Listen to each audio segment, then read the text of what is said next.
मंदिर में आज भी गैर हिंदुओं को प्रवेश नहीं है, लेकिन आप इस पर प्रश्न नहीं उठा सकते कि महाप्रभु जगन्नाथ जी ने ऐसा क्यों किया, ताकि धरोहर बची रहे। क्योंकि आप नहीं जानते हैं, आप लोगों को आजकल बहुत मित्रता और भाईचारा लगता है, पर किसी समय में ऐसा समय भी हमारे भारत में रहा है कि हमारे देवस्थानों को बचाना मुश्किल पड़ गया था। उस समय पर नियम बनाए गए थे और स्वयं ठाकुर जी की आज्ञा से नियम बनाया गया कि कोई भी गैर हिंदू मंदिर में नहीं आए।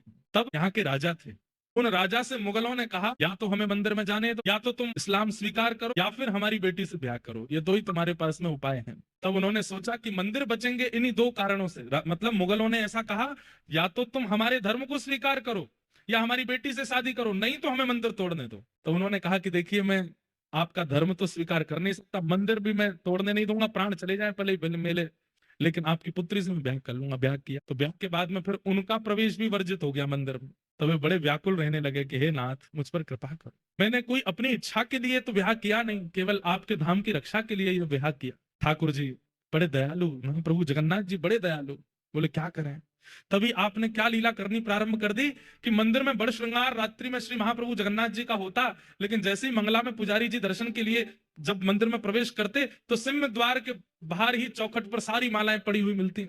पुजारी लोग बोले ये मालाएं भीतर गर्भगृह से बाहर कैसे आ जाती हैं? मालाओं का ढेर पड़ा है। जैसे ही मालाओं को हटा करके देखा, तभी क्या देखते हैं कि सिंह द्वार पे वहीं दीवार में से स्वयं महाप्रभु जगन्नाथ जी पतित पावन बनकर के प्रकट हो गए।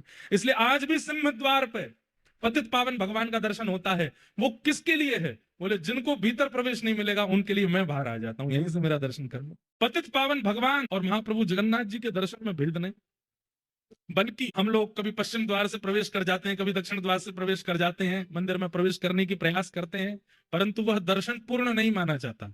सबसे पहले पतित पावन भगवान का दर्शन करो। उनका नाम क्या है? पतित पावन। क्या नाम है? पतित पावन का मतलब क्या होता है? पतित मतलब पाप, और पापों को जो दूर करें वो कौन है? पतित पावन। इसका मतलब क्या है? आप जब तक पतित पावन भगवान को नहीं देखोगे, आप पवित्र नहीं होगे, महाप्रभु जी के दर्शन के योग्य नहीं बनोगे। अगर आप अन्य किसी द्वार से प्रविष्ट हो जाते हैं तो इसका मतलब आप पापयुक्त, अज्ञान युक्त और विचारों से अपवित्र युक्त होकर के महाप्रभु जी के सामने चले गए हो। लेकिन पतित पावन भगवान को दर्शन करके जब आप भीतर जाते हैं तो एक प्रकार से पतित पावन भगवान आपको पवित्र कर देते हैं, स्वच्छ कर देते हैं, निर्मल कर देते हैं, उसके बाद आप दर्शन के लिए जाते हैं। ऐसे पतित पावन